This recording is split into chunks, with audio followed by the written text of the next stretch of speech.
Good morning, everyone. My name's Beth. Godt. I'm with Talking Purple, and welcome to our new office. You'll notice that my background has changed, and this is where we'll be doing our show from for the foreseeable future. Today is March 14th, and I have a lot to go over. I've been away for a few weeks just simply because we were moving studios and it was spring break, and we've had a lot going on here at the office. Not least of which was the primaries here in Texas were held. So I do want to kind of talk through that. So I want to start with the Iran situation. And I might have a different opinion than the mainstream media, which probably shouldn't surprise anyone at this point. But I look at this as the end of a 47-year war, not the start of a new war. I think there's a lot of mechanics in this, which is why or the narrative is that it's new. But the Iranians, since the fall of the Shah back when I was in grammar school, I was in the sixth, seventh grade when that happened. And I'm almost 60 now. So it's been a long run, if that puts it in perspective, that I was 10 years, 11 years old when this happened. For those of us that remember, this is what some of my memories were of it, is that we had people fleeing Iran to come to the United States. And I had some kids in my class. His aunt and uncle one of them in particular, his aunt and uncle had to take him in because his family escaped from Iran. And that was the family that he had. And, to this day, I still see him on Facebook, and, it's been interesting. So, because of my involvement in the community here in Texas, Austin has a large population of Iranians that are dissidents that escaped. So I've known quite a few of them. And then even on our most local level, we have a young lady that we've known because she was the assistant to our SD4 person. And I have customers that are Iranian citizens or now living in the United States, are American citizens, but were of Iranian descent that live there and escaped from there. And the stories are all the same. It's interesting to me because, I think the Republicans get a bad rap at times for not wanting to be kind to people or not wanting to help people, or we're mean to people. But then when it's politically expedient, the other side is running people under the bus without understanding it. So when I assess what's going on, I've talked to several people, one of which, she's the young lady. She said her grandparents get out of bed every day waiting to see if Iran was free. It was freed. And my one customer, I had a fantastic discussion with them because they too are Iranian. And the conversation kind of went like this, which is, our people are happy that we have the opportunity to be free now. Our people are happy that they're not living under oppression. Women may get their rights back. And for a group that wants to scream about women's rights, but yet doesn't seem to understand when they're being taken away, I keep hearing this over and over and over again. So then I was watching TV last night, and Megyn Kelly had this guy on, and what I like about Megyn Kelly is she kind of comes up the middle of things. So she challenges me because of how I look at the world. Sometimes she looks at it a little bit different and kind of goes in a different direction than I would go. So I think the people of Iran, at least the people that I know, are happy that they've been liberated to a degree, although the people that are the oppressors continue to keep trying to come back at them and re-up. I think the American interest is very much different than the Israeli interest. And, I had somebody tell me, and I'll never forget this gentleman. And so, I've had thousands and thousands of customers through my day job company. And because of my personality and, they all want to talk to me. So we had this one guy, he got on the phone. Um, he was an older gentleman whose wife had passed away, and he was about to enter the seminary to go on to be a Catholic priest. And he said to me that Benjamin Netanyahu was probably one of the worst people on the planet. Now we're going back to 1999. So we're going back some ways. And I don't know that I want to say Netanyahu's the worst person on the planet, but he seems to have aspirations of being the superpower of the Middle East, if not being a superpower on par with the United States. And I don't know if I necessarily agree with that. And I think Donald Trump, from my standpoint, where I see things, I think he's trying to make the world a safer place. As long as Iran and the mullahs are running Iran, the world is not a safer place. They are extremists, they are fundamentalists, and their worldview is world domination to help please a religious ideology.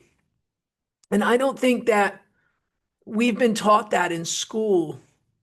I mean, I don't even know I was, and I mean, I had a private school education. I went to Catholic school, so I'm not sure. I don't even know that I had that. I kind of got, they have a different idea of religion than we do. I don't know that I got that their world domination. But if I think about it and I kind of start to look back historically, because sometimes the history, the facts of the present and what may happen are buried in the past. So, they've been fighting against the Christians. The Muslims and the Christians have been fighting for as long as the world has gone on, really, since recorded history. We had the Crusades, and if you don't know what the Crusades are, maybe go watch Robin Hood, Prince of Thieves, because at least it gives you a little bit of a overview of how the Muslims and how Christians and what the war was, what that was in the medieval times. We have a modern day version of it, and it's a very guerrilla warfare type, situation. The people that are upset with the Israelis saying, well, you're committing genocide against the Palestinians, it's because the terrorists hide in the homes and of hospitals or function out of hospitals. So that makes them targets, thinking they basically use a policy of human shields. Now, is that right or wrong? That's a whole nother segment that we can have a whole different discussion on at some later date, I suppose. But if you're using a hospital as a human shield and your whole apparatus is in the basement, when you hit that, is it genocide or are you trying to cut the head off the snake? So I know we don't like war. I think I have been in an enviable position or in a disenviable position, I suppose, because I grew up during the Cold War. I remember the Vietnam War on my television as a child. There was tanks on the TV every night during dinner. I'm not sure that I knew why that was, but it was a thing. And then we had, so the Vietnam War ended, and we had a Cold War with Russia, so we were always worried about who was going to bomb whom. The Russians are not religious zealots. I mean, so there is that. When you look at Islam and the modern era, women are severely oppressed. Now, whether you want to agree with that or not, I mean, that's your prerogative. But overall, you have to cover your head, you have to cover your face. You can't drive a car, you can't go to school. They remove and mutilate genitals on a regular basis. Women are possessions. So, as much as we want to complain about the founding of this country and understand, hey, has that ball moved forward?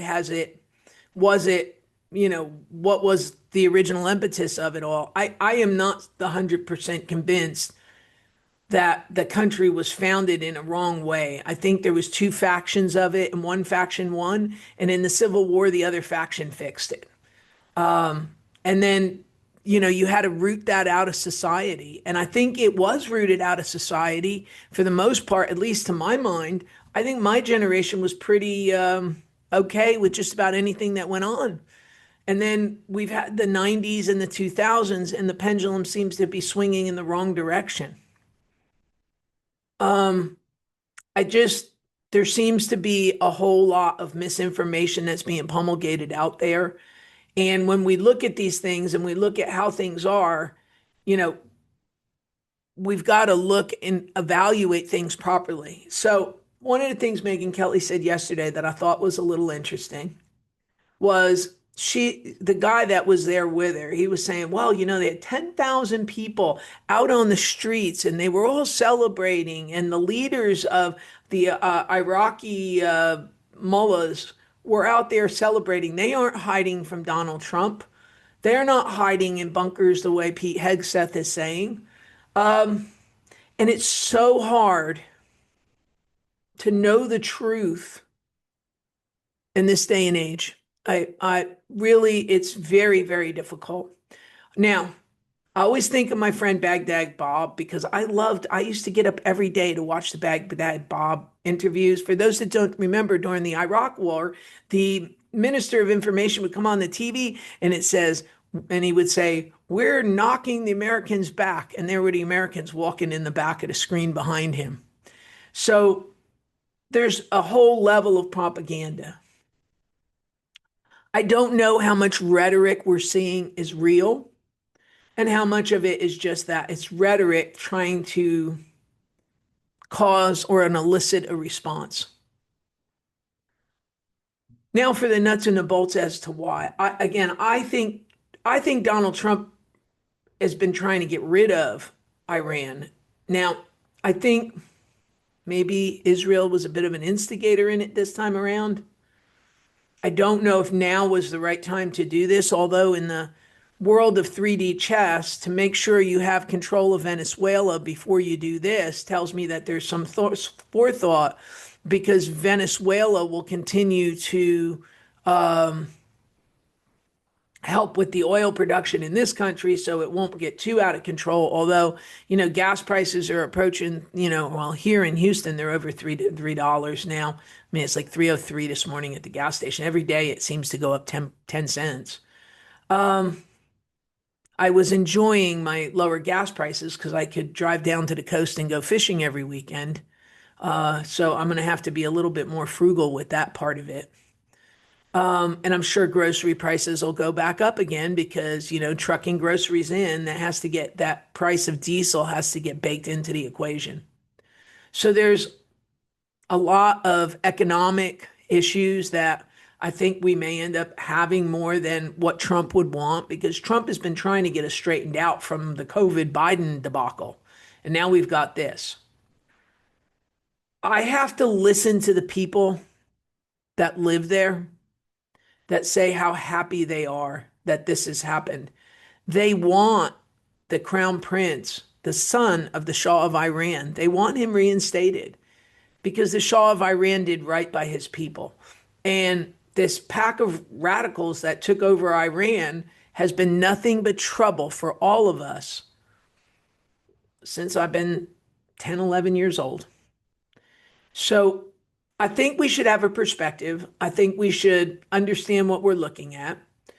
I think we should try to understand this and educate ourselves on really what's going on. So I want to go over a few other little things here. I do think that Israel and the United States have separate goals, because now Israel's now talking about Turkey. Turkey's a NATO country, so I don't know why Israel wants to now talk about Turkey, but I'm not super confident in that. Well, after we go get Iran, we're going to go get Turkey. Unless you're talking about a turkey sandwich down at the deli, I would say probably you shouldn't go after Turkey at this point in your life. And that's why I think that they have some difference of opinion of what's going on. The other thing that I think is The president, I'm going to say this a little differently than Megyn Kelly said it. The president believes in this country. He believes in the military of this country, in the military might of this country. And I think he is the cheerleader in chief on this.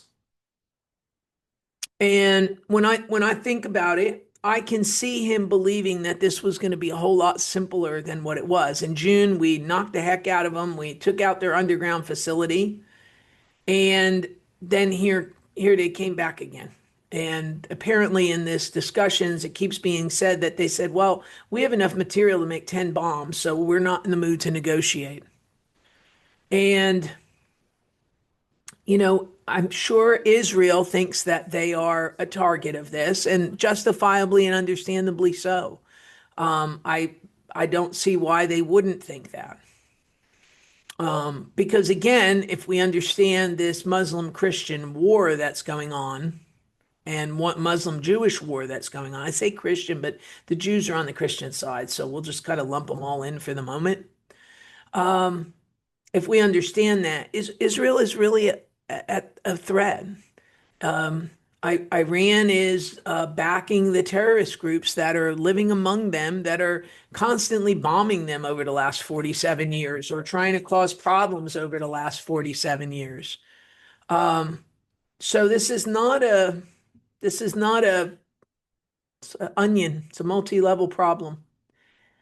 But I do think that the president has supreme faith in our military. So I think his ability to judge maybe slightly, I don't want to say impaired because I don't mean it that way, but just slightly skewed. That's probably the better word for it. Because at the end of the day, he has the vision that American exceptionalism and American can do, and that our military is supreme. I also wonder how long he's going to let this go on for, that we start having gas prices at home. And, I see something saying April, and then I had a Democrat friend tell me that maybe we're going to end up with boots on the ground. I don't know that I'm in favor of boots on the ground in Iran.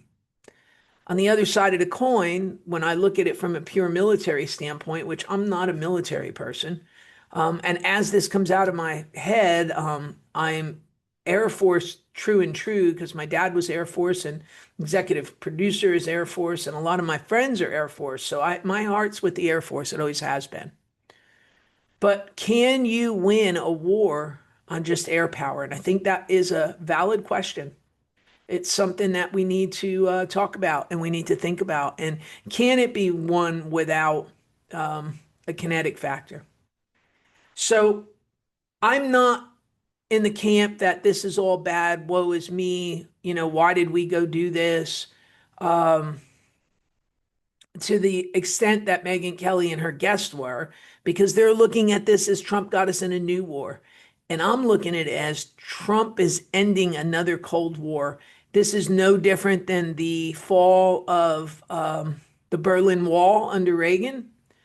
And I say to anybody that's on the socialist side of this, when the wall fell, where did the people go? Did they go to democratic Germany or did they go to socialist Germany? And that should be something, as socialism continues to grow in its footprint, I think the working socialist governments, they're not out there. So therefore, I think most people don't understand them.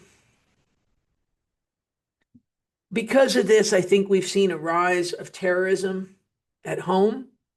We're seeing weird stuff go on.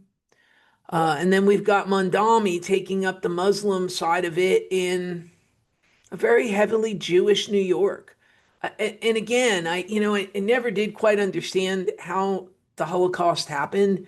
But as I'm watching this, I'm kind of seeing the same thing. We're a frog in boiling water because we don't respect and understand the enemy. And we keep trying to frame the people against us and interact with them the same way that we would interact with each other. And that simply doesn't work because there's a fundamental difference in thought process.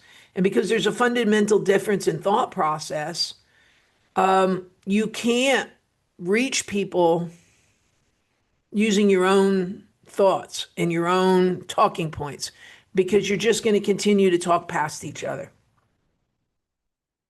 So I encourage all of you that know somebody that is from Iran to talk to them and get a perspective. If you think that, this is a new war and we can't have new wars and, on and on, go talk to some people that escaped the tyranny that's been there for the last 47 years and see what they think. But I'm going to say this is the end of a 47-year war, not the start of a new war for the United States.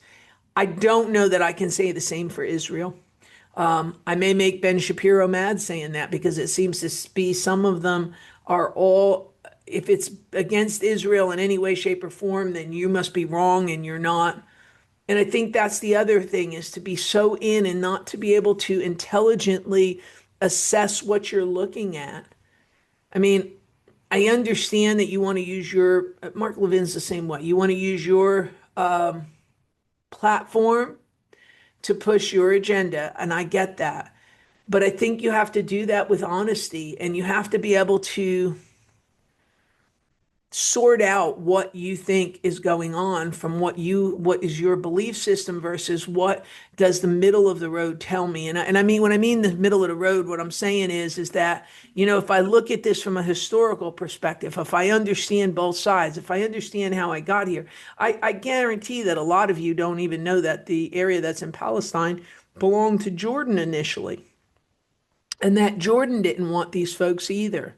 So, there's a whole set of history that if you don't brush up on and you don't know, then you don't really understand. And I respect the fact that in today's society, it's very difficult to find the time to go get the historical precedents and read books and understand because life's coming at us, like a fire hose. So I do understand that. And I mean, I personally have always loved history. So that's always been a thing for me anyway. So I think we've got a whole bunch of stuff here. And I think everybody that has an opinion really needs to go look. And I challenge the folks on the left to really go look because you undermine the country when you just start talking without having a perspective. And this is not about scoring political points and what's popular and what's not popular, because the next thing you know, you're going to have an international ballistic missile land in the middle of New York, and then you're really going to be pretty unhappy when that happens, aren't you? So I have to say we should get to the real story and not the politicized version of the story, and that we would all be better off if we did that. So we've got these terror attacks kind of going on all over the place too. And little by little, they seem to be propping up. We just had it here in Klein in spring. Like some guy walked in and they're all got the same, thing when they go do this. The defunding of Department of Homeland Security, especially at this time, is doing the country a great disservice, Democrats. And I'm calling you out specifically. And let me explain to you why. The visual impact is the lines at the airport that are 3, 4, and 5 hours long to get through the TSA lines because there's not enough TSA workers. That in itself puts the country at risk. But the Department of Homeland Security has a function. And a lot of our law and order enforcement situations were abdicated and consolidated under that department. And even the DHS secretary under Obama is now coming out and saying that they need to get this open, that this is a very dangerous time and you're really putting American lives at risk doing this. And I think again, it's always about Max Payne and what is the biggest political gain. And we want to win the midterm election so we can have impeachment, impeachment, impeachment, impeachment. How about we do what's best for the country? Now, I guess you could argue with me that getting rid of Donald Trump is probably what's best for the country. I don't agree, but I guess we could have that discussion. But you can't have our law enforcement agencies and the way we have structured our safety after letting in 25 million, because you did that on your watch, not on ours. So you let all these people in. They're now causing problems all over the place. And oh, by the way, now we're going to defund the department because we don't like ICE enforcing immigration laws. And I'm going to tell you guys the same thing I keep saying, which is you write laws, write one, fix the problem, and stop trying to have an issue. And I think that's the whole crux of everything around here is everybody wants the issue for the political reason. Nobody wants to actually fix the problem. And I'm going to keep saying it, and you guys can get mad at me or, cheer me on or whatever you want to do about that. But that's what I truly believe. The problem can be fixed in several different ways. And as legislators, you have the ability because you make legislation, you make the law, that law enforcement. So as you're defunding things so the law doesn't get enforced, you should be changing the law, and that way we're all safe. So there's a whole subtext here of what they think is fair and how we think something is and what we think something should be. And, you know, I, I've got some growing concerns on the naturalized citizen side of this, and I'm going to get to that in a minute because I'm trying to keep all the national stuff together. So, you know, I I look at this and I say, fix the law and stop playing Russian roulette with our safety. Because what are you going to do if a suitcase nuke lands in the middle of Washington, D.C.? What are we all going to do? Get out and sing God Bless America holding hands again as if you guys were not part of the problem. And you can be mad at the president. I mean, I'm not saying that you don't, but you have the ability to fix it. I'm sure you can find some soft Republicans that would come on your side of it. John Cornyn would be one. So, there's a lot of that. And in backlash of all of this, and I'm not happy about this because this one affects me personally, this constant attack on naturalized citizens, okay? I was naturalized when I was 7 years old. I have never known another country. I have never known a different system. I love this country. I know its history better than most people my age, and I know it most better than most people that are younger than me. I have been here for 53 years as an American citizen. Okay. I understand that by sending in somebody like an Illa Omar, maybe even a Mandami, that those people they come here and they bring their ways and their morals and their this and their that with them. Look, I grew up in New Jersey. I'm an Italian American. I'm Italian by birth. I'm naturalized, but I grew up on the streets of Wayne. And that's my world experience and my world view. I remember my mother dressing us at the 1976 bicentennial celebration. My sister and I had matching dresses on. I remember going to Little Falls, New Jersey, and sitting out, and they had painted all the fire hydrants as Minutemen. They probably should have left them that way. They didn't, but they should have. There was such a patriotic and patriotism back in those days from everybody. There was not a delineation of what side of the aisle you were on, which is what type of patriotism you had. So to come after naturalized citizens, I think is a really big problem. And it's the Republicans doing that more than the Democrats, to be honest.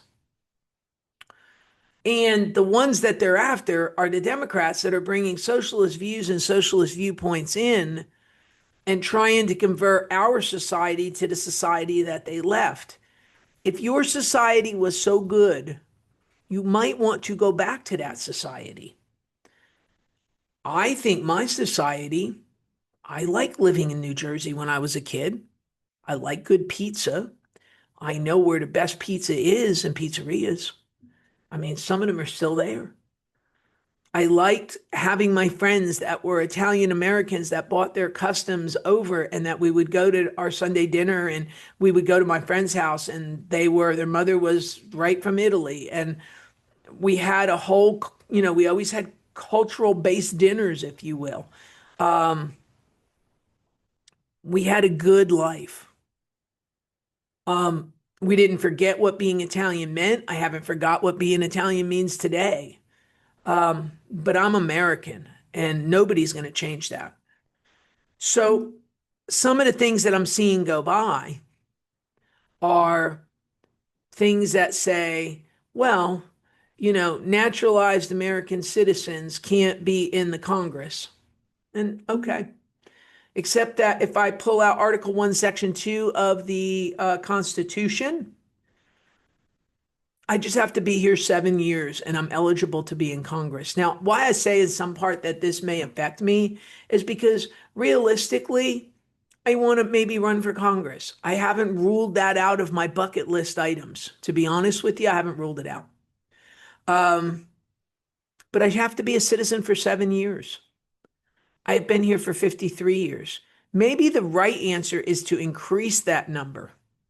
So that number is high enough that you are out of your culture long enough. So let's say you went 25 years, right? Well, I got here when I got here at 18 months. I was a citizen since 1973, I guess, 73, 74, whatever that was. Richard Nixon was still the president. He signed my naturalization letter. So if I add 25 years on to seven, I'm 32 and I'm okay. If I add 25 years on to being, 20 years old, I'm 45. It means I've been here a majority of my life if I pick a number like that. The thing is that these people that are throwing out and throwing around, oh, let's just pass a law that you can't do this. This is a constitutional situation, and you'll have to do it by a constitutional amendment. You can't do it just by saying, I'm going to pass a law, and you look foolish by saying it because it's written in the Constitution. 7 years you have to be a naturalized citizen to be a member of Congress. That's Article 1, Section 2. You also have to be an inhabitant of a state. And while we're changing the law, part of that needs to change and say you should be an inhabitant of the district because you don't know what's going on in the district. So when we had this whole problem in CD2, I had people coming here from all over the state because Crenshaw looked like easy pickings. So we had all these people showing up to run against him. As it turned out, he lost his seat. Not happy about it for Kingwood from a flooding standpoint, but I truly do understand it. But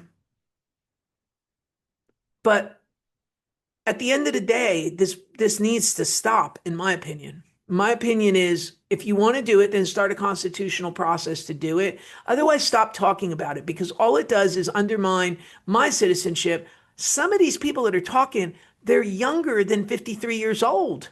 They don't even know what the heck they're talking about. So I'm really kind of annoyed with the entire situation if I have to be completely honest on that one. Speaking of Congress,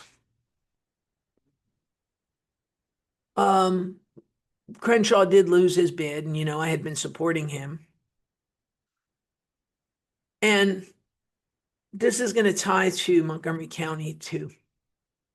So I live in the north part of Harris County, which Harris County is like Cook County, where Chicago is. We're not as Chicago-esque, but we're on par with that. So I live in the north part of it, and in the north part of it, it is a red. It is predominantly red. It is, is deep red, although it's getting a little less red than it used to be.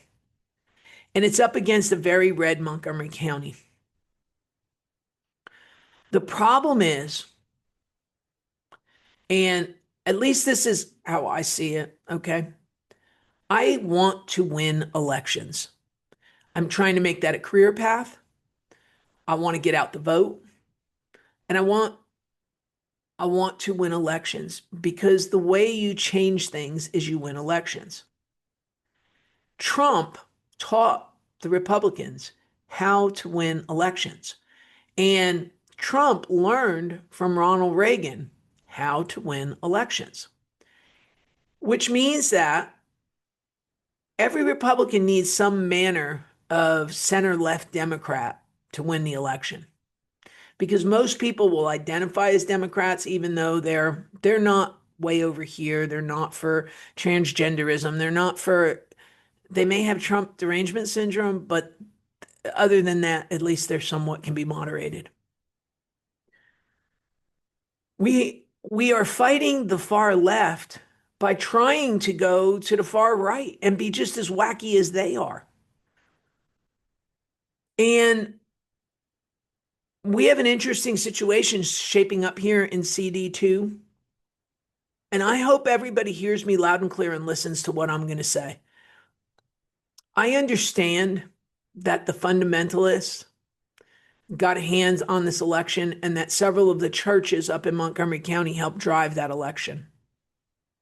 And I'm going to try to go to lunch with Mr. Toth and I'll report back on that and how that goes. He seems to be inviting to talk about flood because that's my main issue, which I mean, my issue is not Harvey. My flood issue has to do with builders and Perry Homes. So I have a completely different take on all of this. So I will let everybody know how that goes. And he's our guy now, so everybody needs to kind of get behind him. But 13% of the population, or of the Republican population, actually the population of CD2 came out to vote. And everybody should look at the Democrat numbers because a lot of Democrats came out to vote on the Democrat side. And the guy that's running, his name's Sean Finney, and the guy that's now running against Steve Toth is a moderate. At least he's positioning himself as that. But this is what people need to understand. When you go to Washington, you have to vote with your caucus, or you get nothing. You're ostracized. So if we end up with a Democrat because he's more moderate and appeals to more people,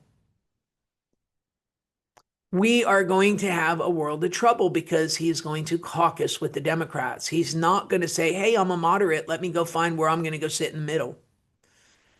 In fact, frankly, the only one that's ever really done that well is Bernie Sanders. So I think we need to moderate. I think we need to come to the middle. I think we need to stop making comments about James Tallarico being the demon. I mean, listen, the guy's a heretic, and I think as time goes on, we'll get to know that. But you need to moderate and come to the center so that the other guy that has moderated and come to the center doesn't get more votes than you because he sounds more normal than you. Because it's really important that this stay in as an R seat. I think that Trump in his vim and vigor to be upset with CD2 miscalculated a little bit because he didn't look at what was running on the other side. The other thing is that standardly, I had somebody say to me that we need 10% of Democrat votes. And I think it really comes down to what's your message. As long as you're at a kitchen table and you're talking about what's on the kitchen table, the Democrats have done that. They've stopped talking about chopping off body parts and transgender and boys and girls locker rooms. And they're talking about people can't afford their groceries. How many people relate to that? Now, do I think they're the ones to fix it? No, probably not, because I think they're the ones that broke it. Just like Jimmy Carter told us to wear sweaters when he was the president so that we could like not need as much gas. And, you know, it was okay that we had to have odd even gas license plates. And I remember getting up and go to with my dad on Saturday mornings on whatever week it was that we could go get gasoline for the cars for the week. That's not solutions. Bill Clinton, love him, hate him, poor dog that he is, he understood how to get his message across and do it in a way that was a moderated way and get consensus from both sides of the aisle so that things went forward and things could be modernized and all Americans would benefit. Now, I could still hear Russ Limbaugh in his midnight basketball games, which was a little crazy. But at the end of the day, we can look back and say whether that crime bill was a good thing or a bad thing or what happened. But he was able to build enough consensus to get that. And we don't like building consensus at this point. The left doesn't like building consensus, and the right doesn't like building consensus. So what happens is we have this massive void in the middle of where nobody needs to go, but everybody has to understand that when somebody with a D shows up, that what's going to happen is they're going to caucus with the D, and that's going to put the D's in charge. And we're going to end up with endless impeachments and endless streams of lawlessness because we have proof of that. I've got two more stories I want to talk to you about that. And then we're going to talk about Judge Hidalgo. So we need to learn how to speak to a broad audience and learn how to utilize language to promote conservatism and conservative principles in a manner that's palatable to the most amount of people. And until we can do that, we cannot continue to be fundamentalists on the far right, talk like the far right, and then scratch our heads and wonder because the Democrats are committed to winning elections. We are not committed to winning elections. We are committed to our principles. And I'm not saying that you can't do both, but there's a right way and a wrong way to do it. And I hope that we can learn how to do this as a party. Donald Trump gave you the blueprint and talked about kitchen table problems. We should be utilizing that blueprint. And I think we've got the same problem going on with the Harris County chairmanship too, that my friends in Montgomery County have. And I'm going to talk about their issues in just a second. I think, yeah, let's go to Montgomery County next. Okay, so I want to give you all an anecdotal story. Montgomery County, super, super red, really, really, really red place, okay? Like so red, I can't even say. And they have several of the churches up there that seem to be feeding that. And they have a chairman that got reelected. And I've seen comments to the fact of the Republicans have elected snake handlers to run their party. I sort of understand what they're saying. I think you all do. Get the inference. So we have SD4 here in where I live, which is Senate District 4. And it's a very large area that takes in part of Harris County, takes in a large swath of Montgomery County, comes all the way in and goes all the way out to the coast down to where I go fishing down in Crystal Beach. So it's almost 100-mile swing of how big this Senate district is and the people that collectively live in it. Now, Montgomery County has been the purveyor of people that have been in that. But to go all the way out to Beaumont and all the way out to Crystal Beach is kind of like a far run from here, if you will.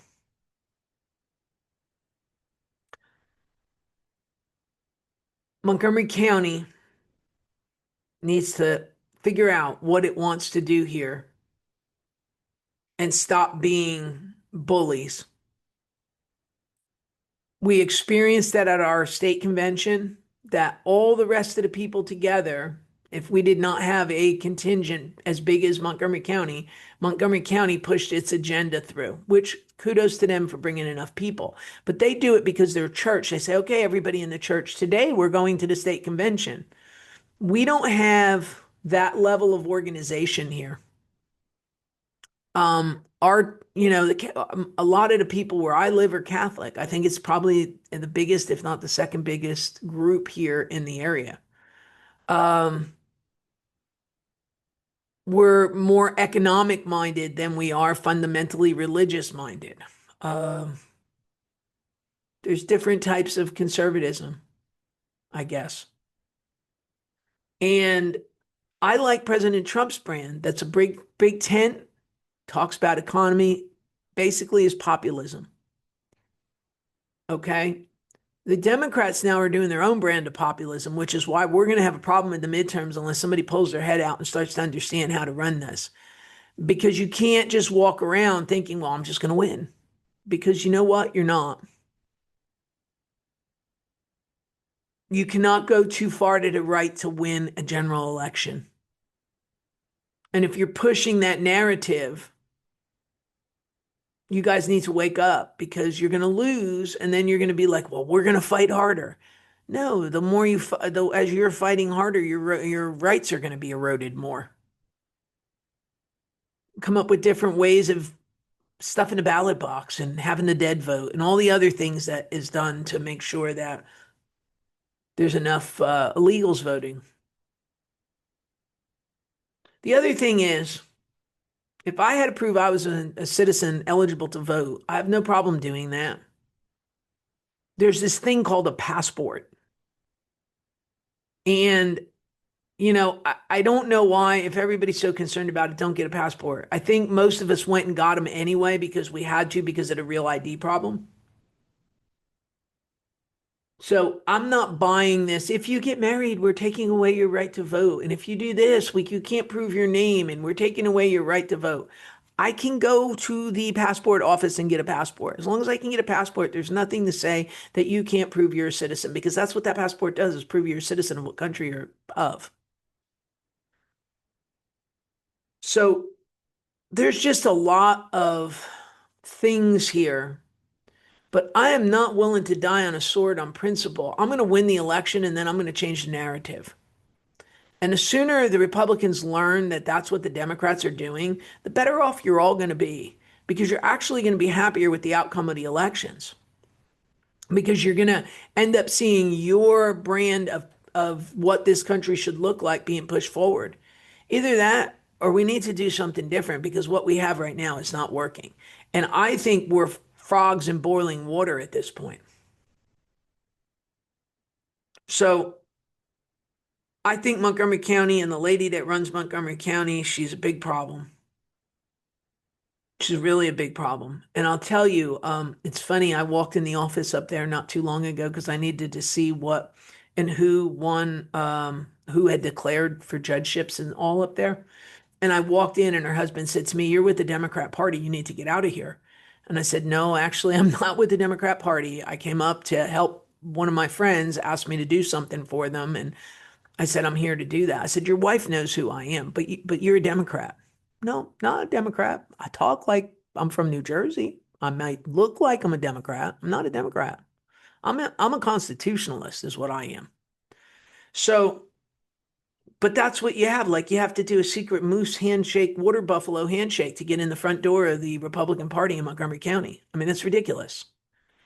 Um, and trying to drum out people that are doing good jobs is ridiculous. It's just my opinion. I did have somebody reach out in one of the comments on the scroll and say to me, "Well, if you're for books in the library that are about banning book or about sex with kids," no, I'm actually on the library committee here for my Humble ISD, and I work to help make sure that these books are moderated, that we don't have wrong, unage appropriated books in the wrong places. And we had some. We have some. I do think, and this is where, again, we're stupid. They sent me this book to read, and the book is so horrifically written, it belongs in a bathroom, not in a library. So some parent complained about its content, and then the book banners, you want to ban books, and then the other people, you're burning books, and we have, hello, the book is horrible. It's no educational value because it's so hyperly horribly written It's a comic book. Put it where it belongs on a newsstand somewhere and call it a day. I'm wasting my time and money reading a book that is the dumber than a rocks book, that it didn't even have a good storyline to it. We should be grading books, maybe not so much on content, but on how well they're written. And, there's a lot of adult books that are poorly written that went on to be bestsellers. I get that. I can name a few sitting here. But, guys, it's we should be talking about what is the educational value to our students, and are we dumbing them down? Because if I'm giving you a comic book to read out of a library, I think I'm dumbing you down. My mother would have never given me a comic book and said, here, go learn to read that. I did have comic books, but they were not given to me as the books to learn to read with. So this whole, and here's the thing, we changed the narrative on it. We're calling them graphic novels now. They're comic books, people, comic books. That's what they are. Call them what they are. Stop trying to make them sound more than what they are. So the next thing I want to talk about is, I told you I had a lot. You miss me? Lena Hidalgo. I have a difference of opinion with everybody on this. I love what she's doing. And everybody's like, egads, how could you love what she's doing? To me, it highlights why I don't want a Democrat to be running the Harris County Commissioner's Court.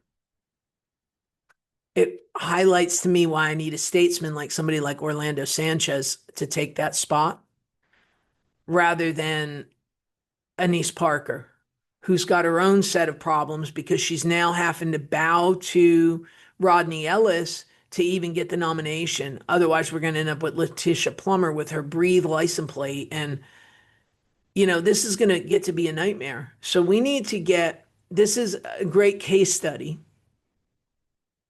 When the wrong person, I'm going to say this, for better or for worse. I think, the first time she won on Beto's coattails because of the straight party ticket voting. So with that said, that's the first part of it. And she's been good to my community, and I will never ever run her down for that because she has gone out of her way to help my group. She worked in a bipartisan manner with the mayor, with our councilman, with everybody involved in the Elm Grove mess, and she helped facilitate that to the point where she was able to get a unanimous vote to buy that piece of property. Now, granted, Sylvester Turner had to do some things too, but it was I will never take that away from her. When it rains and it looks like maybe there's going to be a problem, she checks on my homeowners, make sure we don't need high rescue water vehicles.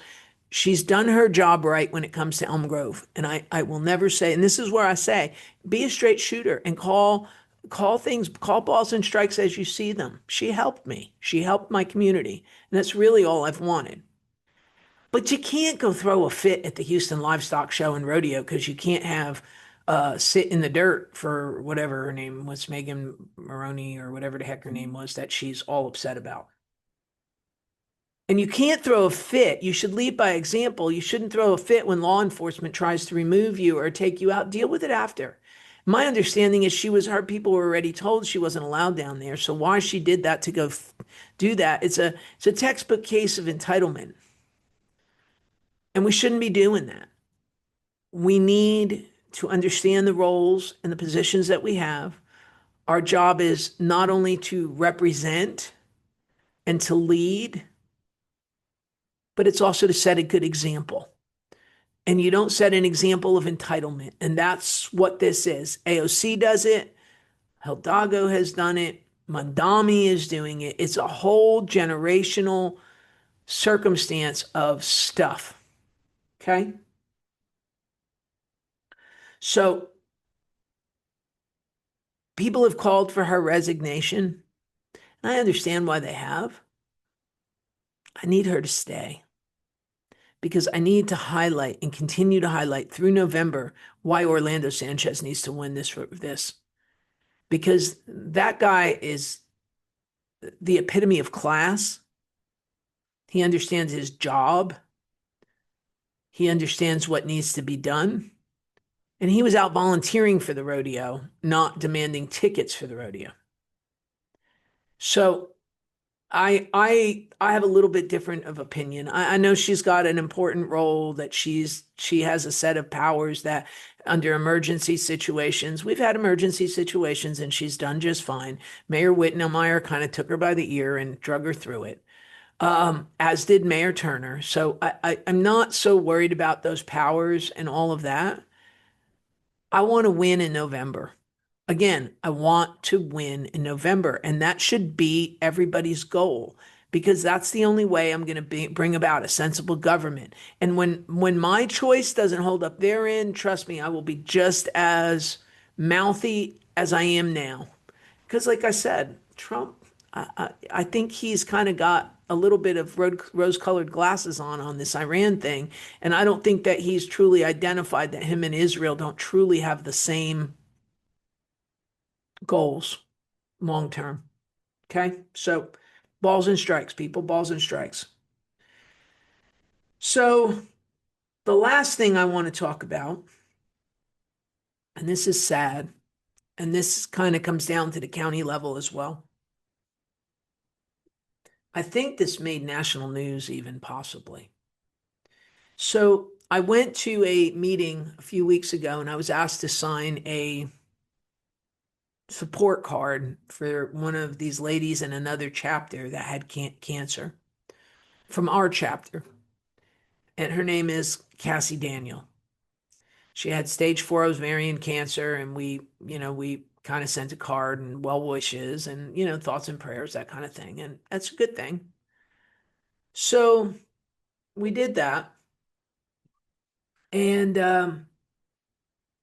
this last week, her friend, Marietta Allison, was shot parking her car in the neck by an 18-year-old, or allegedly shot by an 18-year-old, or alleged 18-year-old allegedly shot her, whatever that looks like. He went before my friend, Dan Simons, and he was denied bond, as he should be, because he has been previously sentenced to 10 years. It was probated to 3 years. He was a minor at the time, but his probationary status did not end until 10/8 of 2027. And why he was on probation was for aggravated robbery and assault with a deadly weapon. So he hasn't changed his pattern, so it would seem, because allegedly he's the one that shot this person. He's saying he's innocent. Okay, I guess we all have the right to do that. I mean, we're all innocent until we're proven guilty, so I don't want to say that. But where is our worrying about public safety and how we handle convicted situations? The left feels, at least this is my opinion, that these people are wronged and they're given sentences disproportionately, and that their job is to help free them all. Except, you all know I have a hang up with Thanksgiving. I have another lady now that's not going to be home for Thanksgiving this year because somebody, a judge in a judicial system, did not carry out the wishes of a jury. They probated something, let somebody back out on the street, and now he's now accused of this. And now he's facing capital murder charges. So he's going to be for the death penalty. So what have we done for this young man by allowing him not to mature under the watchful eye of a penitentiary system? We've now set him up that he possibly, if found guilty, could receive the death penalty. And this is what my problem is our intentions. We have the best of intentions and the worst of executions. No pun intended. We want things, and we want to be fair, and we want to be this and we want to be that, but there's never any acknowledgement for the things that go on past that. There's never, and I'm going to say it's common sense because that's my whole show, making sense common again. Is it common sense to take somebody that is arrested for aggravated robbery and aggravated deadly assault with a weapon and say, you know what, we're just going to put you on probation because you're under the age of 18 and we're just going to like watch you. Obviously, watching didn't do too good because this Marietta Allison is not going home for Thanksgiving. So I want to say we need to pull our heads out of our butt and stop only assessing half the situation. Everything should be if then. If I let this guy out of jail, what is the chances of this happening again? How harsh was the crime? Is he going to commit it again? Now, granted, I'm not Nostradamus and I don't know, but if at a young age you have a blatant disregard for human life that you're okay to commit assault with a deadly weapon, at 15, my biggest thing I did was go behind the Home Depot and smoke a cigarette. And we kind of talk about this too with the kids that their parents at 5 say they want to be the opposite sex of what they were born in. My biggest concern when I was 5 is what did glue smell like? And what did it taste like? And should I put enough glue to glue the leaves on my paper, on my construction paper? And so we're not approaching things logically. I don't think. But in as much as we want to argue unfairness and this is not right and the judicial system is this and look, I readily admit that at times things are I had an incident and I often think about this. Um, I had my staff in my car, which they were all about 18 years old at the time.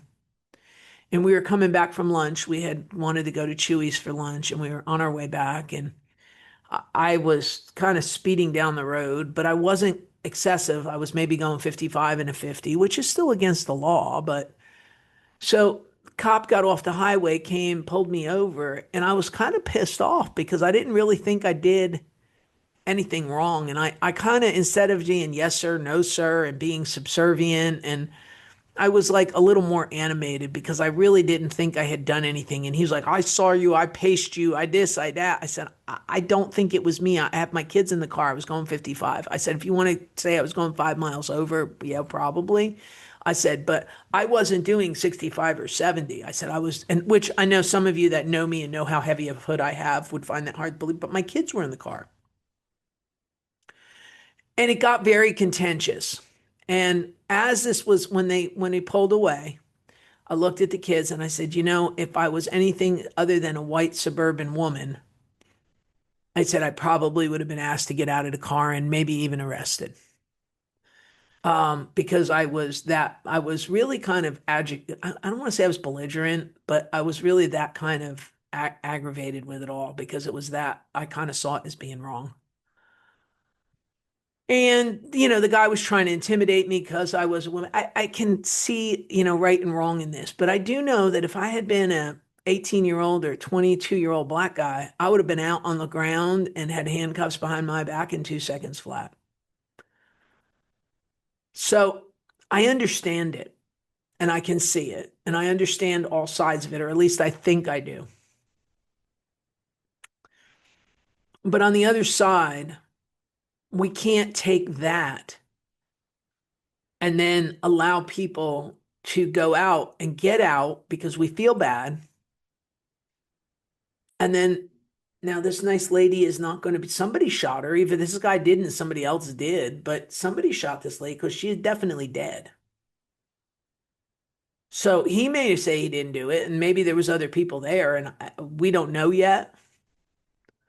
But at the end of the day, all these people that have been let out on no bonds and your own reconnaissance, and I mean, if you let me out on my own reconnaissance, I'd be on an apology tour.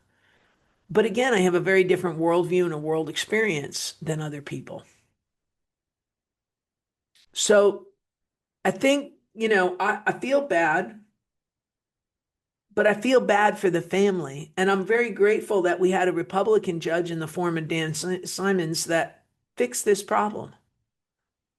Because I think if it was a Democrat judge, we might have had a different situation other than they changed the law here in Texas, not giving the judges as much discretion as they had in the past. So there is that too. But anyway, I've said a lot today. I've covered a lot today. I think I probably went way the heck over because I haven't been here in a while. I'll try to keep them shorter and come more often now that I'm all moved. Um, but anyway, so this Beth Guide with Talking Purple. Have a good week.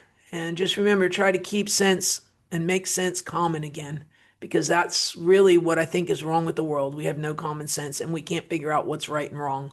So have a good week. Bye.